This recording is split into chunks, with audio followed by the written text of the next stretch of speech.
mengenali proses busana di industri, dan yang kedua kalian harus bisa merancang proses produksi busana. Untuk hari ini saja, karena untuk kedepannya kita akan melanjutkan untuk proses pembuatan produknya.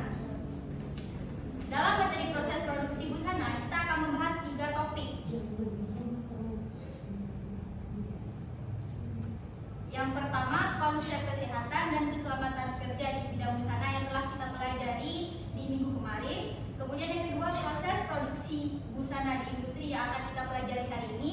Dan yang ketiga ada perawatan busana yang akan kita pelajari di minggu seterusnya setelah proses produksi busana di industri ini sudah selesai. Sebelum kita masuk pembahasan proses produksi busana, siapa di sini yang pernah mendatangi garmen atau semacamnya, atau memang pernah terlibat dalam produksi busana di garmen? Pernah lihat ada ibu? Pernah lihat? Siva gimana? Pernah Bu. Pernah juga. Bagaimana dengan Naila? Pernah juga. Itu di garmen atau di konveksi atau gimana? Oke. Yang lain belum pernah lihat ya? Belum. Karena masih ramai yang belum pernah lihat, kita akan menonton video bagaimana sih produksi busana di garmen itu dan bagaimana suasana di industri dalam memproduksi busana. Baik semuanya, silakan perhatikan papan tulis. Silakan perhatikan layar untuk menonton video untuk mengenal lebih jauh bagaimana garmen ataupun produksi busana di industri. Mengenal lebih jauh tentang garmen produksi merupakan studi yang berfokus pada pakaian dengan jumlah yang sangat besar, mulai dengan perencanaan pola yang sudah ada, yaitu pembuatan sampel, penilaian rasa, siap untuk produksi, masuk ke proses cutting, setelah itu panel yang persiapan untuk proses cutting yang sudah disetting, masuk ke proses quality control internal sudah fix deal dengan file, lalu dilakukannya proses finishing dan produk sudah siap untuk dipasarkan ke maupun dalam kotak dan dari proses produksi adalah packing dan shipment. Semua sudah melihat, apakah sudah terbayang bagaimana suasana di industri dan apa-apa saja proses-proses yang akan dilalui untuk menciptakan sebuah busana di industri? Sudah. Nah, jika sudah, kita akan melanjutkan materi yang berhubungan dengan apa yang telah kita tonton tadi. Yang pertama ada karakteristik industri garmen. Yang pertama, produksi secara massal. Produksi secara massal ini yaitu segala proses produksi yang akan dilakukan secara bersamaan, mulai dari perancangan bahan, pemotongan bahan, pemotong pola dan sebagainya itu dilakukan secara massal untuk satu produk saja. Kemudian yang kedua, menggunakan mesin otomatis. Sangat jarang kita lihat mesin yang digunakan di industri itu menggunakan mesin manual. Siapa di sini yang menggunakan mesin manual di rumahnya? Oke, untuk Susi menggunakan mesin manual. Siapa yang menggunakan mesin standar industri seperti tipikal dan sebagainya? Amara dan Muklis menggunakan mesin tipikal. Kira-kira ada nggak perbedaan kedua mesin ini? Ada. Mesin manual lebih lama, mesin industri lebih cepat dan kuat juga ya. Nah, itu salah satu hal yang menyebabkan kenapa orang-orang di industri ataupun garmen menggunakan mesin otomatis, tidak menggunakan mesin manual lagi. Seperti contohnya pemasangan kancing, pemasangan label, bahkan untuk menjahit saja mereka menggunakan mesin yang menjahit sekalian mengobras, tidak lagi mengobras satu-satu dan menjahit lagi.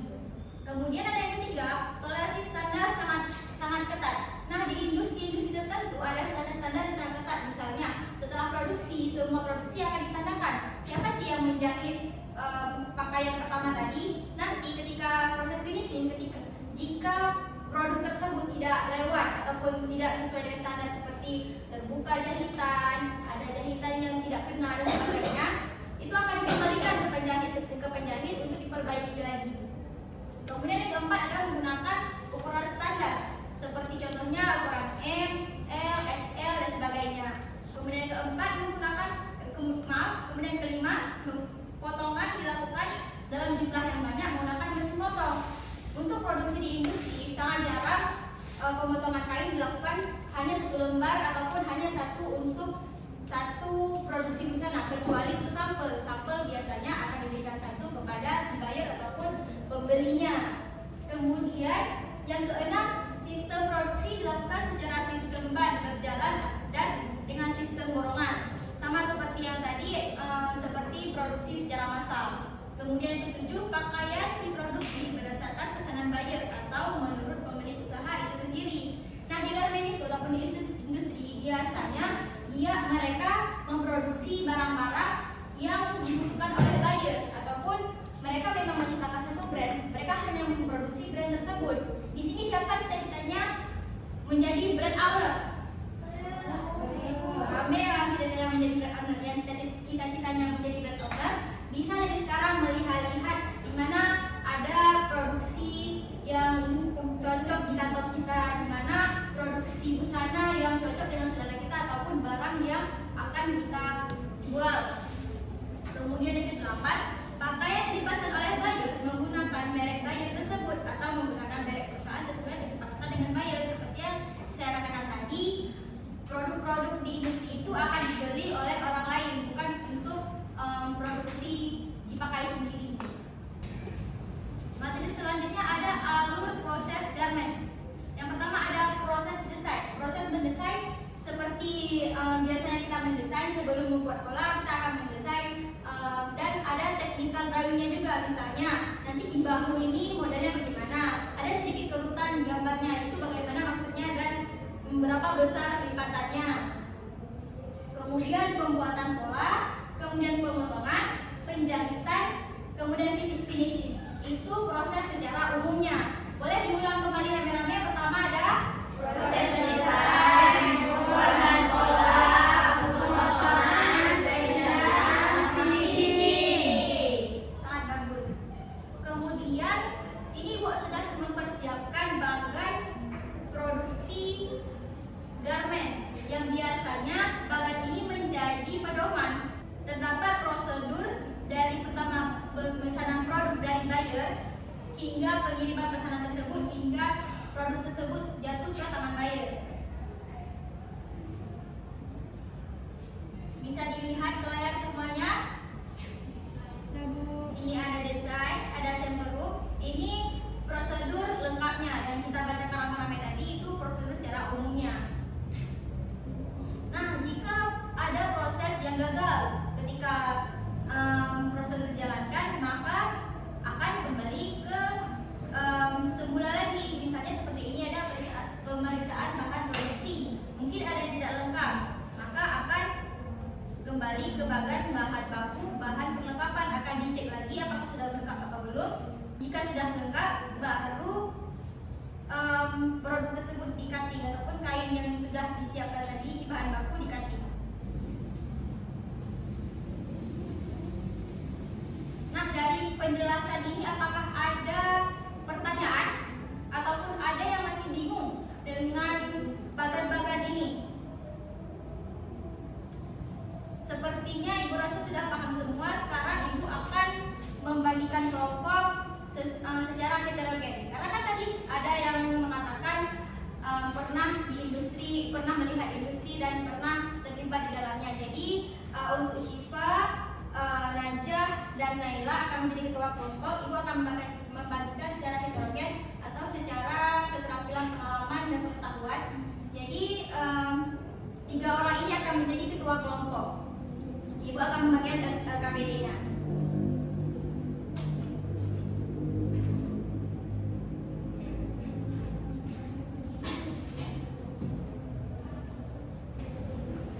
Ini semuanya ada 10 orang, berarti Syifa, Siti dan Julina. Syifa ketua kelompoknya, Najah, Susi dan Muklisin, Najah ketua kelompok. Untuk ini silakan berempat, Naila sebagai ketua kelompok.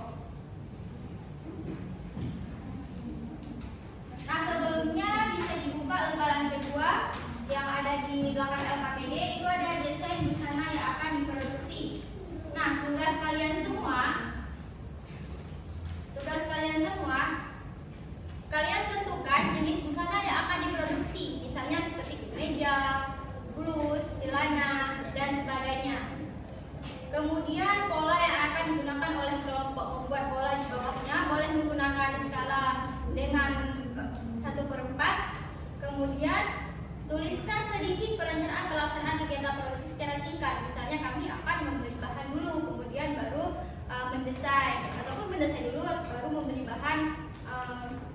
sebagaimana yang kalian rencanakan itu tuliskan. Kemudian yang keempat, pembagian tugas dalam kelompok, tuliskan siapa yang akan bertanggung jawab bagian pola, siapa yang akan bertanggung jawab bagian saving dan sebagainya.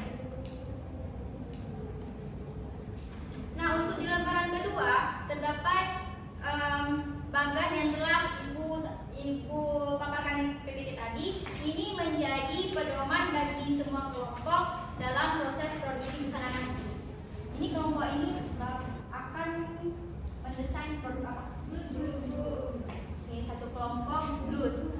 Gimana dengan kelompok Najah? Blus juga. Gimana dengan kelompok Julina?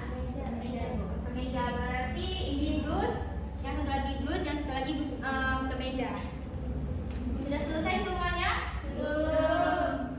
Bu berikan waktu 5 menit lagi untuk menyelesaikan tugas di KPD tadi.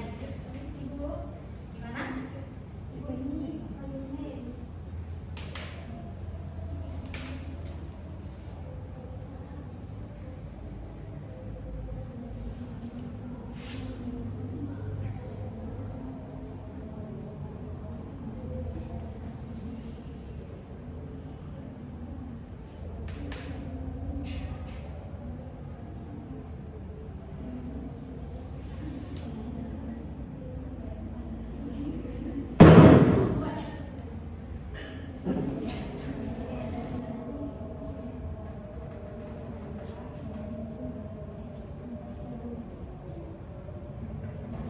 Sudah selesai semuanya?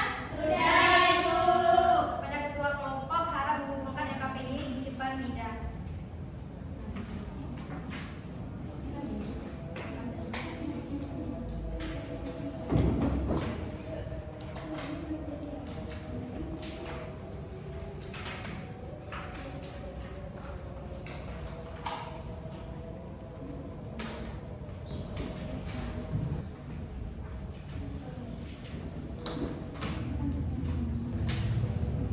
Baik, semua kelompok telah mengumpulkan LKPD. Ibu sudah melihat semua jenis busana ya, desain-desain jenis busana yang akan diproduksi, pola yang akan digunakan juga sudah dilengkapi, perencanaan pelaksanaannya sudah sangat lengkap, pembagian tugasnya sudah sangat jelas.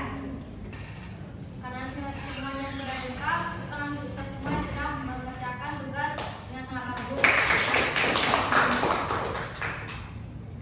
Jadi untuk pembelajaran hari ini cukup di sini. Apakah ada yang ingin bertanya terkait pembelajaran hari ini? Silakan, Naila. Tadi kan Ibu ada menjelaskan mengenai size yang di busana. Cara kita menentukan size S, M, XL ataupun dan lain-lain itu bagaimana ya? Nah, untuk menentukan size S, M, L, XL, E dan sebagainya itu kita harus menentukan dulu siapa sih yang akan menjadi target pemakai busana tersebut. Misalnya targetnya perempuan di Indonesia, kita harus melihat rata-rata tinggi dan berat badan perempuan di Indonesia itu semana. Nah, misalnya kita menargetkan umur. Kira-kira umur perempuan Indonesia yang berumur 60 tahun itu tingginya berapa, berat badannya berapa dan sebagainya. Karena sering kita temui berbeda-beda nama brand yang diproduksi, akan berbeda-beda pula ukuran-ukuran yang ada. Dari pembelajaran hari ini, apakah ada yang bisa memberikan kesimpulan? Saya Bu, Silakan, Syifa. jadi dalam kesimpulan pembelajaran hari ini yaitu dalam proses produksi busana kita harus benar-benar mengikuti prosedur dan di garment ataupun industri itu memiliki perbedaan dengan produksi kain, ruang modis dan sebagainya. Sangat bagus itu pertama saya Syifa. Jadi untuk pertemuan selanjutnya kita akan melakukan proses produksi busana. Kan tadi semuanya kita sudah mendesain busana-busana yang akan diproduksi. Minggu depan kita akan membuat pola. Nah, kepada semua siswa diharapkan untuk membawa kertas pola, roll siku dan roll untuk dan pulpen. Nah, untuk tugas minggu depan Ibu tiadakan karena semuanya sudah bagus mengerjakan LKPD. Jadi tugas yang biasanya kita setiap pertemuan ada, jadi untuk pertemuan selanjutnya tidak ada tugas. Sekian pembelajaran dari Ibu. Terima kasih kepada semua yang telah berpartisipasi. kasih dan Ibu sangat bangga dengan